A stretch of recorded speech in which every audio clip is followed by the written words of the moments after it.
परमेश्वर की स्तुति धन्यवाद हो। आए हुए कलीसिया आज पुनरुत्थान के दिन में हम सब परमेश्वर की आराधना में इकट्ठा हुआ है।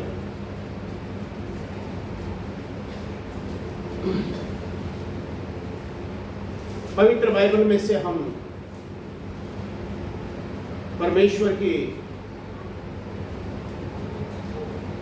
की संदेश सुनने के लिए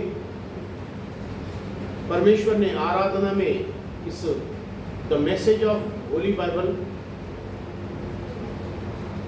संडे के रविवार के आराधना में परमेश्वर ने ये संदेश कलीसिया को सुनाने के लिए परमेश्वर ने ही ये चीज स्थापना किया है। बीत गई संडे में और कई संडे में हम लोग ये वचन को ध्यान भी किया है कि यीशु मसीह प्रभु उन्होंने जहां गांव में पाला गया है, बड़ा किया गया है, उस नाजरेत में आए थे और वहां उस पुराने नियम के द ओल्ड टेस्टमेंट के नियम के अनुसार शनिवार के दिन वे लोग आराधना करने के लिए इकट्ठा होते थे और वहां यीशु मसीह प्रभु आराधनालय में जाके उसने परमेश्वर की वो जो प्रवचन का ग्रंथ खोलकर उसमें से पढ़ के समाज को, कलीसिया को वहां यीशु मसीह प्रभु भी संबोधित किया है। यानी परमेश्वर के वचन लोगों को उसने बताया है। जैसा पूर्व नियम में ओल्ड टेस्टमेंट में हम देखते हैं परमेश्वर की भविष्यवक्ताएं कलीसिया में लोगों को परमेश्वर के संदेश सुनाते हैं। जैसा कि एजरा का किताब में हम देखते हैं, एजरा कई साल के बाद फिर वो अपने यूदा में आए हैं और यहूदियों को सबको इकट्ठा करके वो ये पूछते हैं, क्या आप परमेश्वर के संदेश पढ़ते नहीं, परमेश्वर के संदेश को स्मरण नहीं करते हैं? लेकर आओ वो पवित्र बाइबल, उस परमेश्वर के संदेश की जो पुस्तक है वो लेकर आओ। मंगाया है और उस सभा में, कलीसिया में, और वो पवित्र ग्रंथ खोल के वो पढ़कर परमेश्वर के संदेश लोगों को सुनाया। उस तरह से हम लोगों को भी आज भी नया नियम के अंदर, पुराना नियम में जैसा शनिवार को वे लोग आराधना करते थे वैसा नया नियम में आराधना नहीं है। वो पुराना नियम का जो आराधना, ओल्ड टेस्टमेंट वर्शिप, वो नया नियम में नहीं है। नया नियम में यीशु मसीह प्रभु वो नया नियम का आराधना उसने स्थापना किया है। जैसा कि हम संदेश में जाने से पहले हम वो प्रभु यीशु मसीह का वो न्यू टेस्टमेंट वर्शिप एस्टैब्लिश करने की वो बातें हमको समझना चाहिए। मत्ती रचित सुसमाचार 26वां अध्याय में अपने चेलों को बोलते हैं, लूका रचित सुसमाचार में भी बोलते हैं कि जाओ हम लोग पस्का नाम के ये जो त्योहार है, इस पस्का को हम मनाएंगे। जाकर के अपने चेलों को प्रभु बोलते हैं, जाकर के मेरे लिए एक ऐसा भवन में ये पस्का नाम का ये जो त्योहार मनाने के लिए वहां सारी व्यवस्था बनाओ। यीशु मसीह प्रभु अपने चेलों को बताया है और उसमें ये भी बताया है कि चेलों ने ये पूछा कि प्रभु कहाँ ये जो भवन है, हम कहाँ जाओ, कहाँ, where we have to arrange this feast of the पस्का।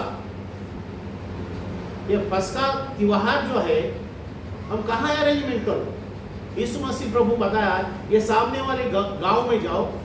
जैसा आप गांव में एंट्री होते हैं, प्रवेश करते हैं आपके सामने ही एक आदमी आएंगे, वो आदमी अपने कंधे के ऊपर एक मटका, पानी का मटका रखेंगे और वो मटका को उठाते हुआ तुम्हारा सामने आएंगे और आप उनको पूछो कि हमारा प्रभु बोलते हैं कि पस्का त्योहार मनाने के लिए उस प्रभु के लिए कहाँ व्यवस्था बनाया जाए। वो मटका से पानी उठा के लाने वाला आपको दिखाएंगे, देखो देखो ये एक भवन है, ये सजाया हुआ है और प्रभु के लिए वो पस्का त्योहार मनाने के लिए ऐसा सजाया किया है, वो ये भवन है, ऐसा वो दिखाएंगे आपको। फिर वहां मेरे लिए ये सारी व्यवस्था बनाओ। यीशु मसीह प्रभु ये बातें कहने के लिए हम लोगों पे एक सवाल यहाँ खड़ा होता है। हम प्रभु के संदेश सुनने से पहले हमको एक अच्छा ये वेल कॉन्फिडेंस चाहिए, well confidence of this lord's supper. प्रभु भोज के लिए यीशु मसीह प्रभु ये व्यवस्था बनाने के लिए उस समय बोलते हैं। क्या उसके पहले यीशु मसीह प्रभु को 33 साल उम्र हुआ? उस 33 साल से प्रभु यीशु मसीह हर साल की जो ये फसका जो आता है वो त्योहार यहूदियों के साथ में मनाया हुआ।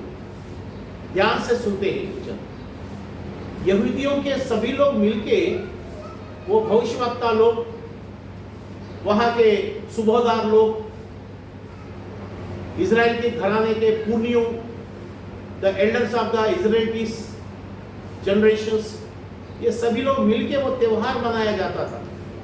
और उस त्योहार के अंदर 1 साल का बैल का बछड़ा हुआ करता है और उसको धोते हैं याजक लोग, नहला के उसको, फिर उसको याजक लोग क्या करते हैं, उसको सर के ऊपर सभी लोग याजक लोग हाथ रखते हैं, फिर उसको प्रार्थना करते हैं, ये बोलते हैं परमेश्वर पिता और आए हुए हम सभी लोग जो है ये त्योहार मनाने के लिए, ये फसका नाम के जो त्योहार में इस बलि देने के लिए ये जो 1 साल का अंदर का उम्र जो है, ये बछड़ा जो है, बैल का बछड़ा, इसको हम अब कत्ल करेंगे, वध करेंगे और इसकी खून निकाल के आपको भेंट चढ़ाएंगे।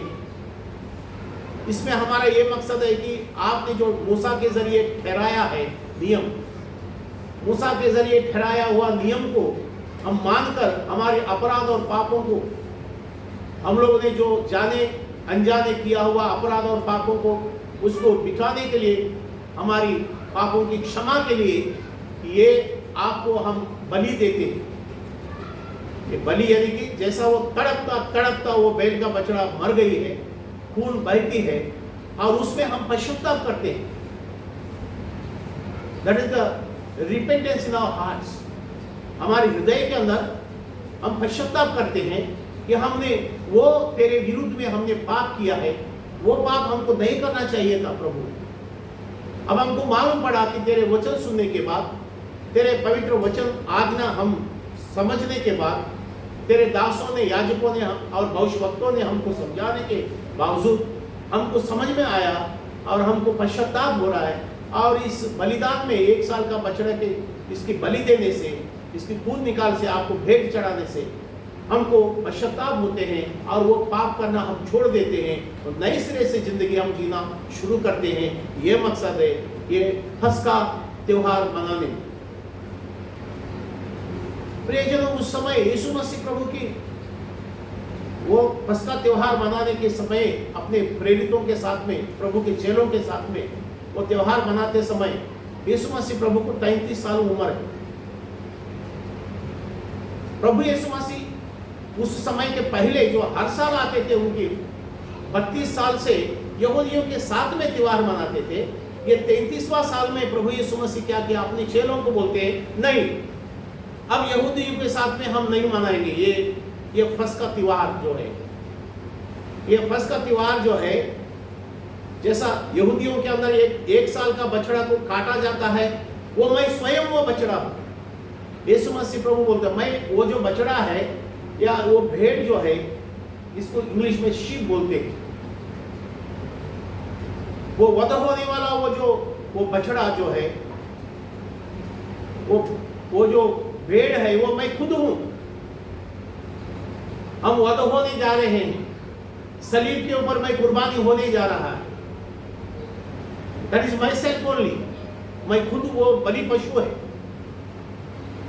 इसलिए अब मेरे समय आ गया है वो कुर्बानी होने के लिए, वो बलिदान होने के लिए, वो सलीब के ऊपर मैं घायल होने के लिए, वो सलीब के ऊपर मैं आपके अपराध और पापों के लिए ताड़ना दर्द उठाने के लिए, आपकी श्राप और पापों की जो सजा है आप सबके लिए, जो आदम से लेके हर कोई पीढ़ी में से होता हुआ आया है, हर एक इंसान के लिए, हर नर जाति के लिए मैं वो बलि पशु बनने जा रहा हूं। इसलिए यहूदियों के साथ में ये त्योहार अब नहीं मनाएंगे, अब अलग से मनाएंगे हम।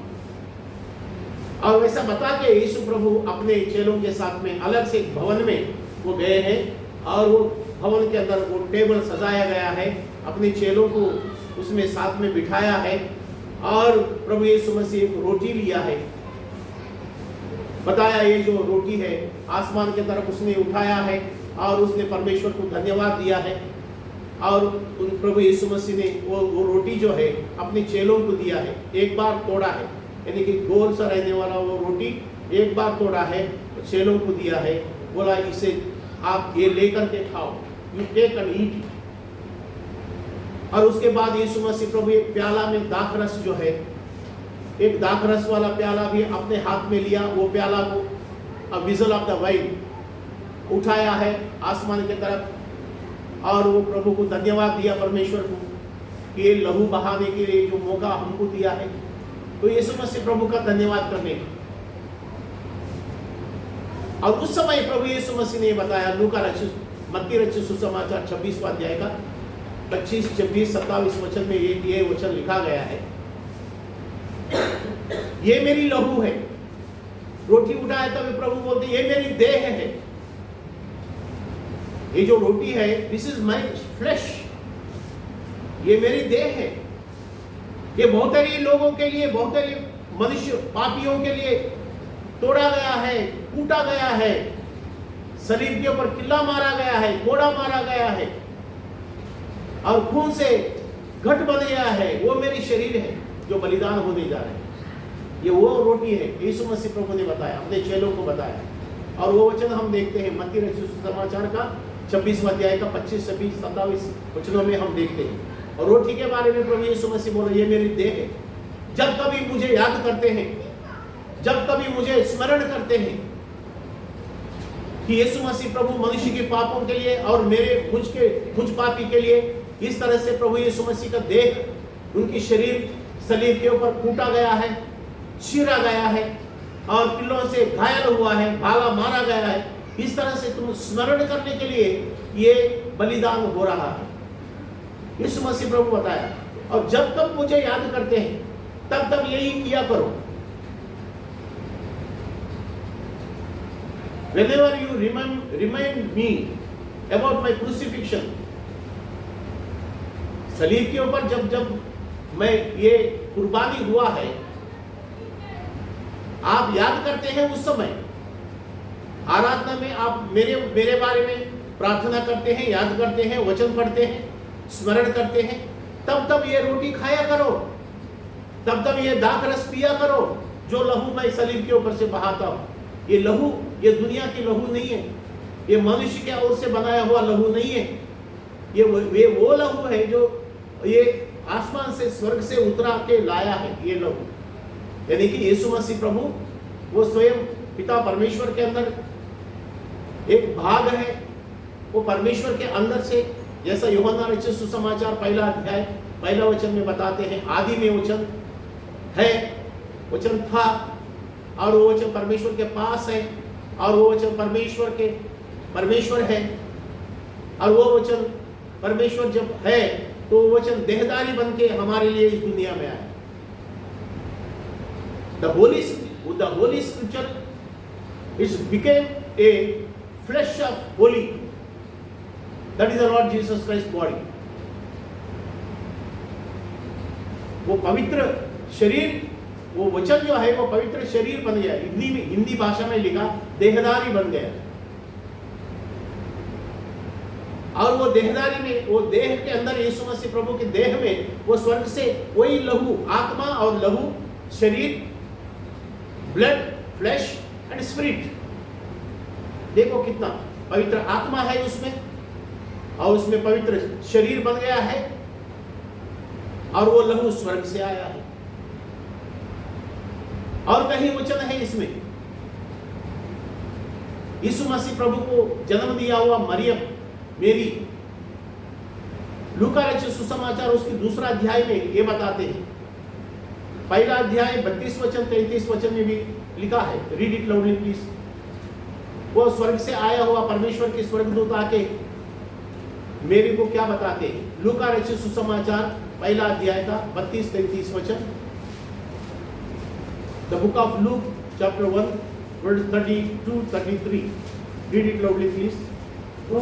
वो महान होगा और परम प्रधान का पुत्र कहलाएगा। वह महान होगा और परम प्रधान परमेश्वर का पुत्र कहलाएगा।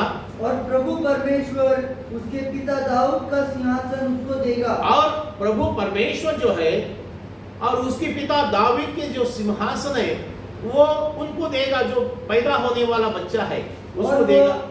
और वह याकूब के घराने पर सदा राज्य करेगा। वह जो है याकूब के घराना पर सदा राज्य करेगा, और उसके राज्य का अंत न होगा। अंत न होगा। मरियम ने स्वर्गदूत से कहा, मरियम ने स्वर्गदूत से कहा, ये कैसे होगा? ये कैसे होगा? मैं तो पुरुष को जानती ही नहीं। मैं तो पुरुष को जानती ही नहीं। स्वर्गदूत ने उसको उत्तर दिया, स्वर्गदूत ने उसे उत्तर दिया, पवित्र आत्मा तुझ पर उतरेगा। The Holy spirit dwell upon you। The पवित्र आत्मा जो है आपके ऊपर उतरेगा, और परम प्रधान की सामर्थ्य तुझ पर छाया करेगी। परम प्रधान की सामर्थ्य यानी कि God almighty the super power, परम प्रधान की सामर्थ्य जो है, परम प्रधान यानी कि सृजनहार परमेश्वर की वो आत्मा जो है तुझ पर उतराएगा। वहां से पढ़े। इसीलिए हाँ, वो पवित्र जो उत्पन्न होने वाला है, पवित्र जो उत्पन्न होने वाला यानी कि यीशु मसीह प्रभु जो तो पैदा होने वाला जो है, हाँ, परमेश्वर का पुत्र कहलाएगा। वो परमेश्वर का पुत्र कहलाएगा। बस ऐ मरियम, कहीं ऐसा नहीं सोचना आप कि वो मेरा बेटा है। Yes, you are worshipping, you are saying he is my God, he is our Lord. जिसको आपने अपने प्रभु बोलते हैं, परमेश्वर बोलते हैं, वो मेरा बेटा है। ऐसा कहीं आप ऐसा नहीं समझना। Don't feel like that. उस तरह का तू सोच मत। पवित्र स्वर्गदूत ने यहां बताया कि नहीं बताया? तू ये नहीं समझना कि वो मेरा पुत्र है। मरियम, ये तेरा पुत्र नहीं है। मरियम, तेरा पति जो है, इस जगत के पति, वो यूसुफ जो है धार्मिक पुरुष है। आप दोनों पवित्र हैं, आप दोनों यहूदी घराने में से हैं। परमेश्वर ने आपको ये प्याला समझ के चुना है परमेश्वर की योजना पूरा करने के लिए। The plan of salvation fulfil according to God Almighty. परमेश्वर के योजना के मुताबिक वो पूरा होने के लिए परमेश्वर ने मरियम को और यूसुफ को, ये परमेश्वर की योजना पूरा करने के लिए परमेश्वर ने चुन के लिया है। और चुन के लेने के बाद में वो मरियम के कोख के अंदर पवित्र आत्मा को उतारा परमेश्वर ने। The Holy Spirit dwelling in the womb of Mary। मरियम की कोख में पवित्र आत्मा रहा करता था 9 महीना। परमेश्वर की आत्मा, द गॉड्स होली स्पिरिट। फिर तो स्वर्गदूत बोलती है, मेरी, फिर तुमको तू गर्भवती होगी और तू एक बच्चे को जन्म देगा।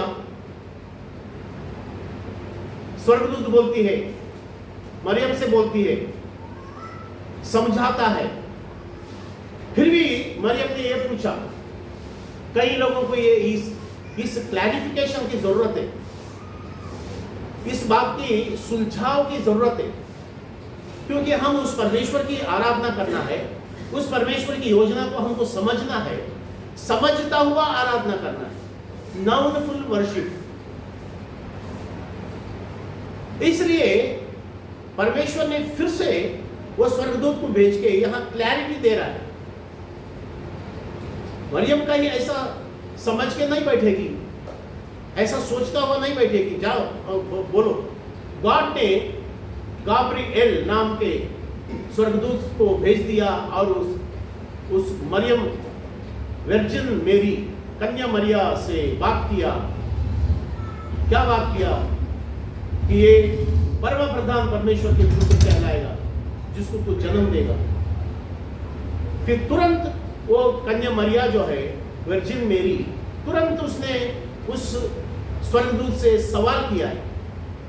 सवाल ऐसा किया है कि ये हाउ इट इज पॉसिबल, ये कैसा हो सकता है, जबकि मैं किसी पुरुष को जानती नहीं हूं मैं, ये कैसा हो सकता है? इसका मतलब ये है कि एक पति पत्नी परमेश्वर के आशीर्वाद के साथ जब एक हो जाता है, दोनों की शरीर एक हो जाता है, जैसा परमेश्वर की योजना होता है, परमेश्वर एक साथ उन दोनों को एक करता है, तो वो दोनों पति पत्नी के ओर से इस दुनिया में मनुष्य जाति पैदा होता है, बच्चा पैदा होता है। ये सभी लोगों को मालूम। इसलिए मरियम बोलती है ये तो हो नहीं सकता है, जबकि किसी पुरुष को हम जानती नहीं है, किसी पुरुष को हम पति नहीं माना, या मेरी शादी नहीं हुआ, वर्जिन गर्ल, मैं तो कन्या लड़की हूं। आज के दिन इस जमाने में या कहीं कोई जमाने में ऐसा कोई ठोक के बोल सकता है लड़की या कि मैं किसी पुरुष को नहीं जानती हूं? ये कैसे हो सकता है? ये हमको सीखने की एक लेसन है। प्रियजनों, यहाँ इस तरह से हुआ कि यीशु मसीह प्रभु के बारे में वहां ऐसा सुझाव देते हैं, क्लैरिटी देते हैं कि यीशु मसीह प्रभु जो है स्वर्ग से उतराया हुआ परमेश्वर की आत्मा है, वो लड़का पैदा होने वाला लड़का, स्वर्ग से आने वाले, उतर के आने वाले महिमा की लहू है, जो अनमोल कीमत की लहू होता है। वो लहू, वो शरीर जो वचन था परमेश्वर के पास, आदि में वचन था, वचन परमेश्वर के पास है, और वो वचन और हमारे लिए देहधारी बनके इस दुनिया में आया हुआ वो वचन है, वो यीशु मसीह प्रभु है। वो किसी और का, मनुष्य का लड़का नहीं है। वहां उसमें बताया है, लूका रचित सुसमाचार पहला अध्याय 33 वचन में, लूक चैप्टर 1 वर्स 33 में बताया है, he is called son of God. वो परमेश्वर के, परम प्रधान परमेश्वर के पुत्र कहलाएगा, राइट? तो प्रभु यीशु मसीह इस तरह से, तो अभी हम लोग उस बारे में ध्यान करते हैं कि वो जो फसका नाम के वो पशु वध किया जाता है हर साल, और इस साल जो है यीशु मसीह प्रभु खुद हम लोगों को क्लैरिटी देता, जो आराधना करने वाले हैं, जो भक्त होते हैं, डिवोशनल एक्सपीरियंस जिसके पास है, जो भक्ति करने के लिए आते हैं, उस भक्ति में शक्ति पाने के लिए परमेश्वर के सामने हम अपराधी ना ठहरते हुए, कोई गुनाहगार ना ठहरते हुए, परमेश्वर के पास हम जब आते हैं, हमारी प्रार्थना परमेश्वर कबूल करने के लिए, हमारी आराधना परमेश्वर कबूल करने के लिए, हमको परमेश्वर के सामने अपने आप को निर्दोष दिखाना है। अपने आप को क्या दिखाना परमेश्वर के पास? निर्दोष। इसलिए प्रभु यीशु मसीह पवित्र आत्मा के जरिए कोरिन्थियों के पत्र में बोलते हैं, क्या तुम ये बात नहीं जानते हैं कि आप परमेश्वर के मंदिर हो? You are the temple of God. आप ही है परमेश्वर के मंदिर। Because of the Holy Spirit dwelling in your body, पवित्र आत्मा जो है आपके देह के अंदर रहता है। ये बात क्या आप जानते नहीं है? कलीसिया का सवाल। आज हम कलीसिया है, we are the church, we are the body of Christ. Jesus Christ is head of this body, जिसके अंदर हम जोड़ा गया है। हम सुसमाचार सुना, हमने पश्चाताप किया, हम कबूल किया यीशु मसीह प्रभु मेरा अपना उद्धार करता है, और उसके बाद बपतिस्मा लिया है। बपतिस्मा लेते समय हमको वादा किया गया है, the book of Acts chapter 2 verse 38, जब आप बपतिस्मा लेते हैं पवित्र आत्मा नाम का वरदान आप पाएंगे, राइट? बपतिस्मा लेते समय ऐसे आप बपतिस्मा लिया है, पानी में डुबा के लिया, यीशु मसीह प्रभु जैसे योर्दान नदी में बपतिस्मा लिया, हम लोगों को एक नकल दिखाया, नमूना दिखाया। उस तरह से आप बपतिस्मा लेते हैं। और साथ ही साथ यीशु मसीह प्रभु यॉर्दान नदी में जैसा बपतिस्मा लिया, उस समय परमेश्वर ये वचन में बताते हैं, मत्ती रचित सुसमाचार 3 अध्याय में, आसमान खुल गई और आसमान से एक ऐसा आवाज आया जिसको आसमान से वाणी आया। वाणी मतलब एक आवाज आया आसमान से, ये मेरे प्रिय पुत्र है, he is my beloved son, he is my loving son. हम इसके बारे में मैं बहुत प्रसन्न हूं। ऐसा आवाज के साथ एक पवित्र आत्मा, the Holy spirit, like pigeon, कबूतर के समान, कबूतर नहीं है, कबूतर फिजिकल कबूतर नहीं है, भौतिक कबूतर नहीं है, बल्कि कबूतर के जैसा दिखाई दिया देखने वालों को। बपतिस्मा देने वाला यूहन्ना को दिखा दिया है। और वहां नदी के बाजू में, नदी के किनारे में जितने लोग खड़े हैं, वहां उस समय का रोमा सेना भी खड़े हैं, वहां याजक लोग खड़े हैं, वहां यहूदी इजराइल के घराने के लोग खड़े हैं, जितने लोग परमेश्वर के राज्य संदेश सुनते हैं वो सभी लोग खड़े हैं। सबके सामने यीशु मसीह प्रभु बपतिस्मा लेके ये बताया है। उस समय हम लोगों को ये समझने के लिए वचन मिलता है कि ये परमेश्वर ने आसमान से आवाज दिया है, ये मेरे प्रिय पुत्र है, इनकी सुनो और इनकी जैसा तुम करो। इसलिए उस समय बपतिस्मा देने वाला यूहन्ना, यीशु मसीह प्रभु बपतिस्मा लेने के लिए आते समय यीशु मसीह प्रभु को दिखाया। बपतिस्मा देने वाला यूहन्ना एलिजाबेथ और जकरिया का पुत्र जॉन बैप्टिस्ट, उसने ये बताया, देखो ये सारी दुनिया के पापों को उठा के लेके जाने वाले ये परमेश्वर के मेमना आता है। देखो यीशु मसीह प्रभु को मेमना बताया। मेमना यानी कि भेड़ का बछड़ा, लैम्ब के लिए lamb, the lamb of God. ये सारी जगत के मनुष्यों के पापों को उठा के लेके जाने वाला परमेश्वर के ये लैम्ब है, यानी कि भेड़ का बछड़ा को बोलते हैं, भेड़ का बच्चा को बोलते हैं लैम्ब।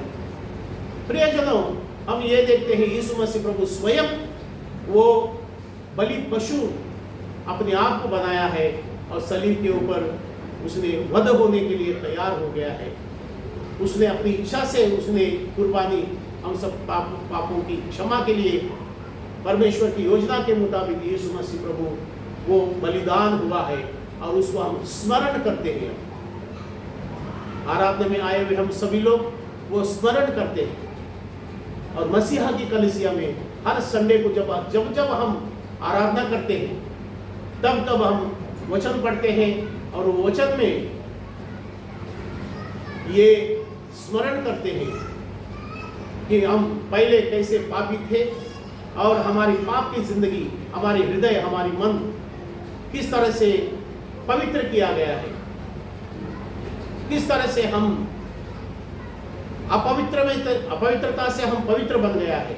यीशु मसीह प्रभु की कुर्बानी के जरिए हम लोगों के अपराध और पापों की क्षमा हो गया है। और उस बात को हम याद करता हुआ, यीशु मसीह प्रभु का सलीब की कुर्बानी को स्मरण करता हुआ यह आराधना करना चाहिए। एक वचन और पढ़ते हैं, पहला यूहन्ना का पत्र जो है, 1 John, the letter of 1 John chapter 1 verse 7, पहला यूहन्ना का पत्र पहला अध्याय उसमें 7वां वचन हम पढ़ते हैं। जोर से यदि जैसा वो ज्योति में है वैसे ही हम भी ज्योति में चले। जैसा वह ज्योति में है, परमेश्वर ज्योति यानी कि उजियाला है। वो उजियाला यानी कि उसमें कोई कालापन नहीं है, अंधेरापन नहीं है, उसमें कोई कमी गति नहीं है, कोई पाप नहीं है परमेश्वर में। और वो ज्योति है, जैसा वो ज्योति है परमेश्वर। हाँ, उसके बाद वैसे ही हम भी ज्योति में चले। वैसे ही हम भी ज्योति में चले यानी कि हमारा जिंदगी पूरा उस परमेश्वर की ज्योति में, उजियाला में, यानी कि वचन के जरिए ज्योति, परमेश्वर के आज्ञा के अंदर। जब तक हम आज्ञा जानते नहीं है परमेश्वर क्या चीज होता है, परमेश्वर कैसे पवित्र है, परमेश्वर कैसे धार्मिक है और हमको कैसे धार्मिक बनाएंगे, और उस तरह से हम भी उस ज्योति में चले, यानी कि वचन के अनुसार हम जिंदगी जिए, क्योंकि बपतिस्मा के बाद हम नई सृष्टि बन जाते हैं। इसलिए आगे बढ़िए, ज्योति में हम चले तो एक दूसरे से सहभागिता रखते हैं। जब हम ज्योति में चलते हैं, यदि आप beloved sisters, beloved brothers, we all are the body of Christ, we all are the congregation of Lord Jesus Christ, we all are the ecclesia। जब हम इस तरह से आते हैं आराधना करने के लिए, तो यहाँ ये बताया गया है कि ज्योति में जब हम चले तो हम सब क्या होंगे, उधर ज्योति में चले। उसके बाद एक अच्छा बताया हम लोग, तो एक दूसरे से सहभागिता रखते हैं, एक दूसरे के साथ हम सहभागिता रखते हैं। ये इब्रानियों की 12 अध्याय में भी लिखा है, संगति रखने के लिए एक दूसरे का साथ। आगे बढ़िए। और उसके पुत्र यीशु का लहू हमें सब पापों से शुद्ध करता है। ध्यान देंगे हम यहाँ, यीशु मसीह प्रभु के जो लहू है, लहू कहाँ से दिखाई देता है? यीशु मसीह प्रभु जैसा पैदा हुआ, अभी संदेश में हम लोग ने सुना, परमेश्वर के ओर से बताया गया है पैदा होने वाला है। और यशायाह का किताब में 9 अध्याय 6वां वचन में बताया गया है, हमारे लिए एक पुत्र दिया जाएगा, और वो पुत्र जो है सनातन पिता है, वो कहलाएगा।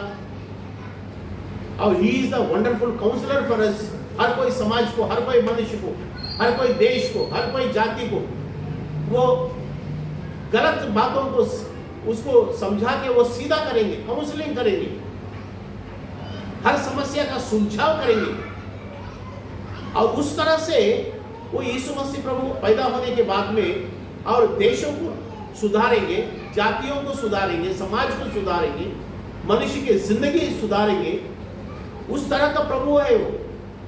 इसलिए यीशु मसीह प्रभु के लहू, वचन में जाओ, यीशु मसीह प्रभु के लहू जो है क्या करेंगे? हमें सब पापों से शुद्ध करता है। हमें, यानी कि जो कोई प्रभु के अंदर आ गया है, जो कोई वचन सुनते हैं, जो कोई सुसमाचार समझते हैं, जो कोई सुसमाचार यीशु मसीह प्रभु का सलीब के संदेश को विश्वास करते हैं, और जो कोई बपतिस्मा लेता है, और हम सब अपराधों को क्या करता है, लिखा है, शुद्ध करता है। हमारे अपराध और पापों को क्या करेंगे?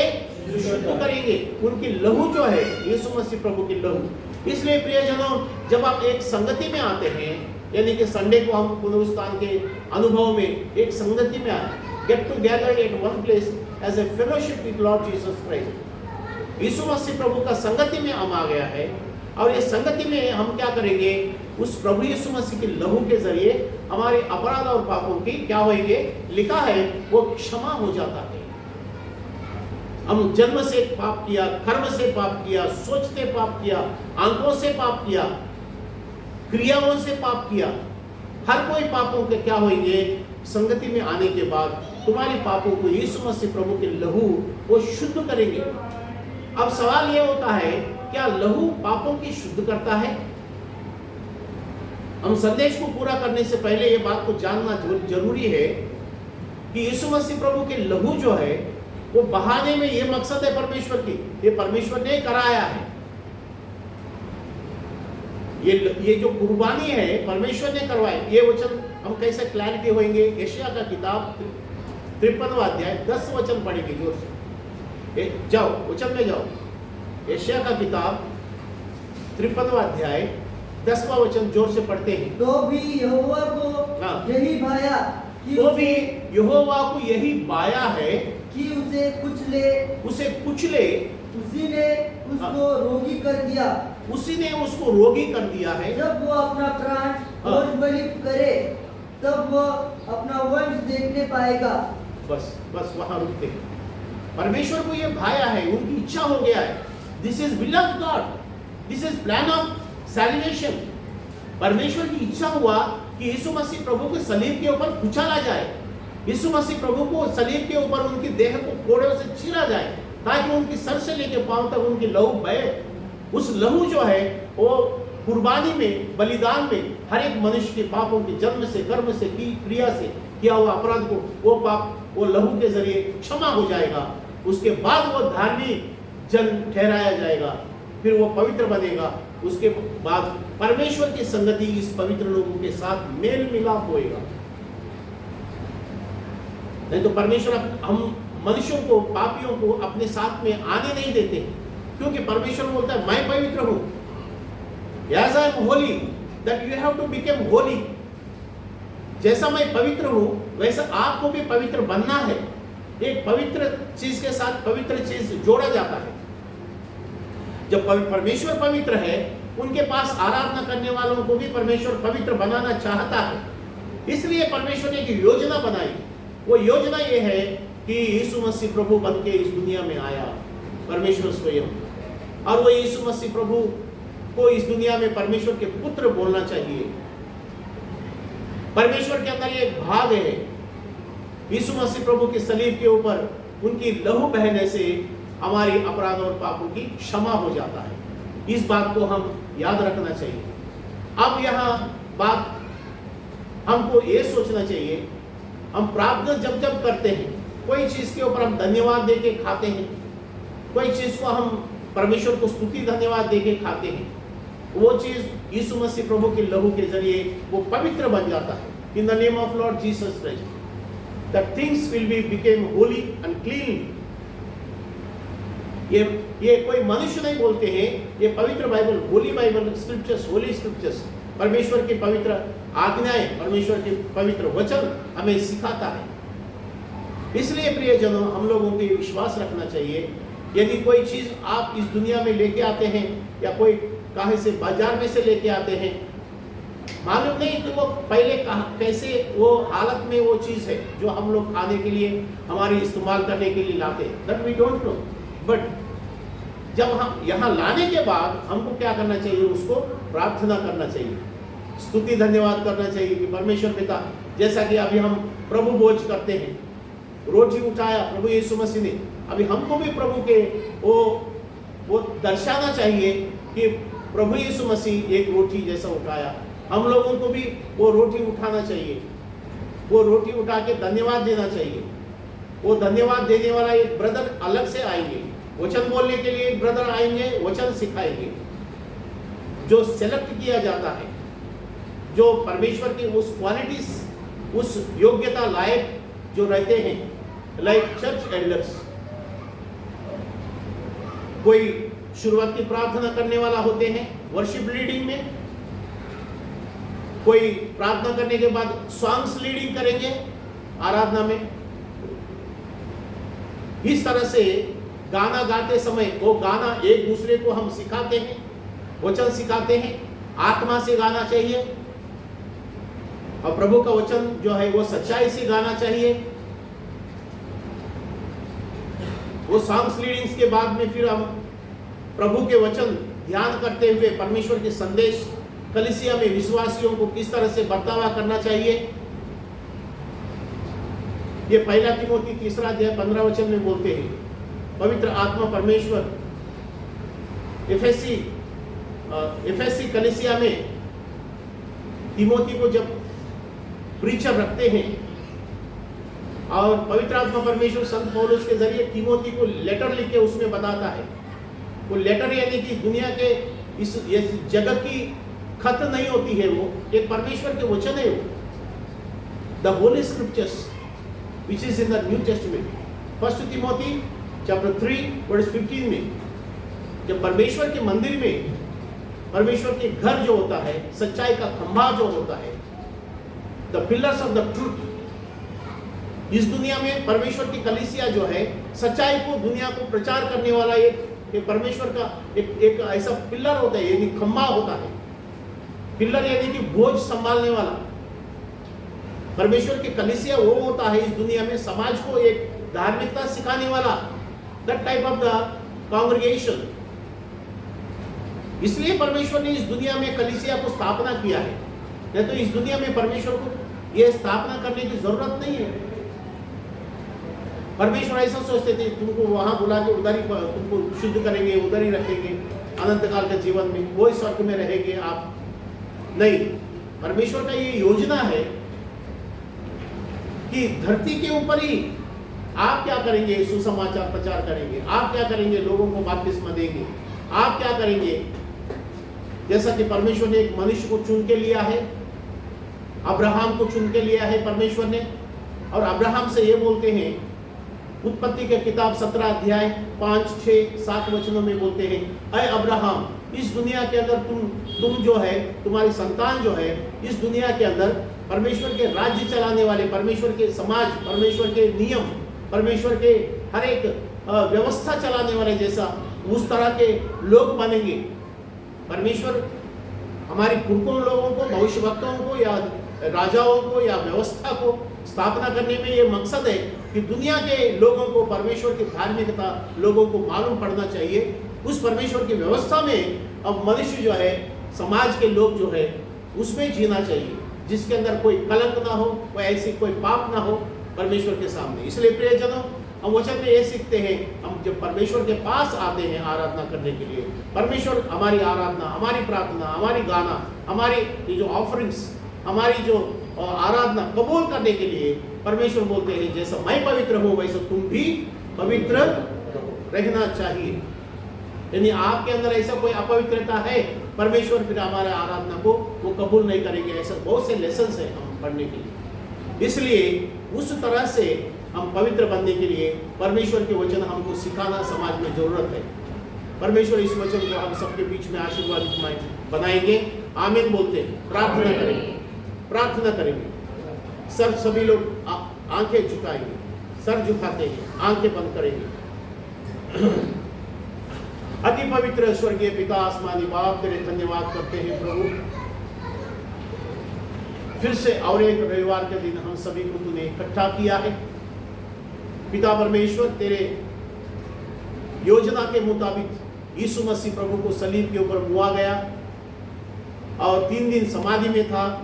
तीसरा दिन सुबह भोर के समय यीशु मसीह प्रभु समाधि में से उठा। इस सच्चाई को, पुनरुत्थान के अनुभव में हम सभी लोग परमेश्वर पिता ये सच्चाई में रह के तेरी आराधना करने के लिए, जिस तरह से यीशु मसीह प्रभु हमारे अपराध और पापों को क्षमा करने के लिए घायल हुआ, उसे स्मरण करने के लिए आराधना में परमेश्वर पिता सारी बातें हम लोगों को सिखाया। इसलिए तेरे धन्यवाद करते हैं। इन वचनों के जरिए तेरी महिमा होने पाए, इन वचनों के जरिए कलीसिया को आशीर्वाद मिले। यीशु मसीह प्रभु के नाम से मांगते हैं, कबूल कर पिता, आमीन।